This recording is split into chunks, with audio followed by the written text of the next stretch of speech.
Panique, panique sur les médias de propagande, les pro-guerriers, vous savez, les pro va-t-en-guerre qui, eux, sont toujours bien à l'abri, leurs enfants également, mais veulent de la chair à canon, c'est-à-dire de la jeunesse, et si possible de la jeunesse occidentale, qu'on envoie sur des terrains de bataille afin qu'ils se fassent sacrifier au nom du nouvel ordre mondial, parce qu'il faut servir le nouvel ordre mondial, il faut servir l'État profond, il faut servir tous ces médias de gauche, tous ces médias de propagande qui nous ont entraînés dans une catastrophe, je dirais, planétaire, totale, entre wokisme, guerre, fratricide, religion organisée, enfin, entretien et encouragement des fanatiques qui soutiennent certaines religions. Bref,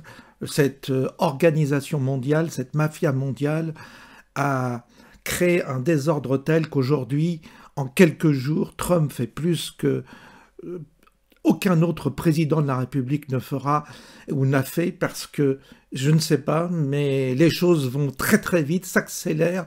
Il est en train de nettoyer les écuries d'Augias, il est en train de licencier tous les fonctionnaires inutiles corrompus, il vise la corruption, il vise la pédophilie, il vise la médiocratie, et il veut arrêter la guerre. Donc c'est un monstre absolu pour les médias, parce que vous vous rendez compte, on va mettre fin à la guerre en Ukraine, on va enfin arrêter de sacrifier des jeunes, des hommes jeunes, et les médias occidentaux sont affolés parce que Dieu, c'est un fou, Trump, disent-ils. C'est un fou, vous vous rendez compte? Il veut que les gens ne se battent pas. Il est pour la paix, il est pour le commerce, il est pour une confrontation commerciale, certes, mais qui est pacifique et qui est de meilleur augure que la confrontation, je dirais, physique. Et vous vous rendez compte que les médias, mais Trump, j'en ai entendu des vertes et des pas mûres, puis chez nous, tous les gauchistes, tous les vieux là qui regardent leur télé, ah oui, Trump, il faudrait le tuer, Trump, c'est ce que disaient les résidents de là où est mon père, ah il faudrait tuer Trump, vous vous rendez compte, il veut arrêter la guerre, il veut arrêter qu'on tue des gens, c'est vraiment un monstre absolu. Et puis les vieux qui rentrent, enfin vous en avez certains qui sont complètement comme des perroquets qui répètent ce qu'on leur engurgite dans LCI, BFM, tout ça. Je l'entends autour de moi, donc je ne peux pas faire autrement que de vous le dire. Je l'entends. J'entends des idioties pas possibles. On écoute BFM et vous allez voir, c'est de très bon augure.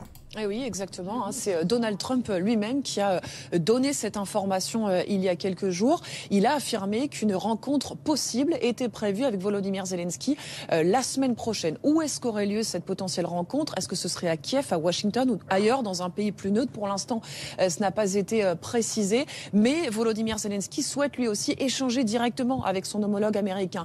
Il a parlé, par exemple, hier, d'un accord qui prévoirait l'échange de minéraux rares ukrainiens contre la promesse d'une aide américaine. Et puis, l'autre information cruciale, effectivement, que vous évoquiez, c'est ce coup de fil. Ces coups de fil entre Vladimir Poutine et Donald Trump.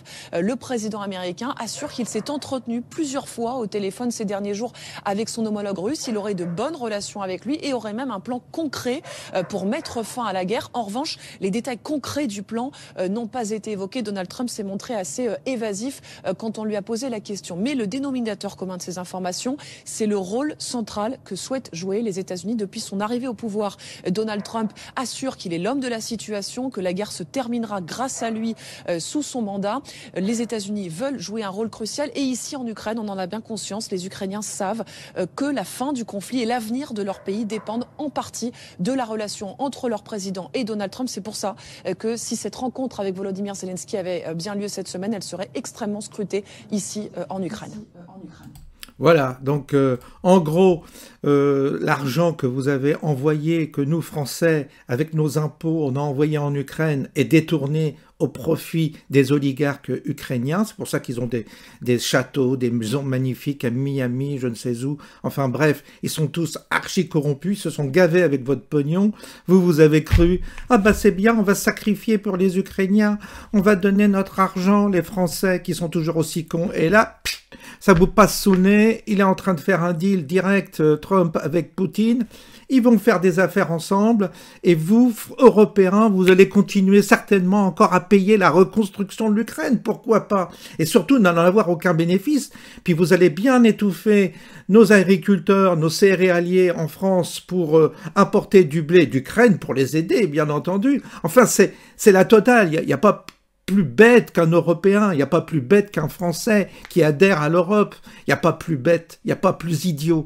Et vous êtes en train de vous faire, mais alors, avoir en toute beauté, et vous le méritez, parce que c'est normal, les idiots, c'est normal qu'ils perdent, les idiots, et votre propagande, toute cette propagande idiote. Les Russes vont nous envahir, c'est Poutine, Poutine est un fou, Trump est un fou, Elon Musk est un fou, nous on est bien, nous on a, avec Brigitte, tout ça, nous c'est formidable, on est les meilleurs. Alors arrêtez votre cirque les Français, arrêtez, regardez-vous dans votre glace et voyez la gueule que vous avez, la gueule de déterré, de zombie, de complètement avachi que vous êtes un peuple fini, vous êtes un peuple achevé par la connerie. Voilà ce que j'avais à vous dire, je vous souhaite un bon dimanche.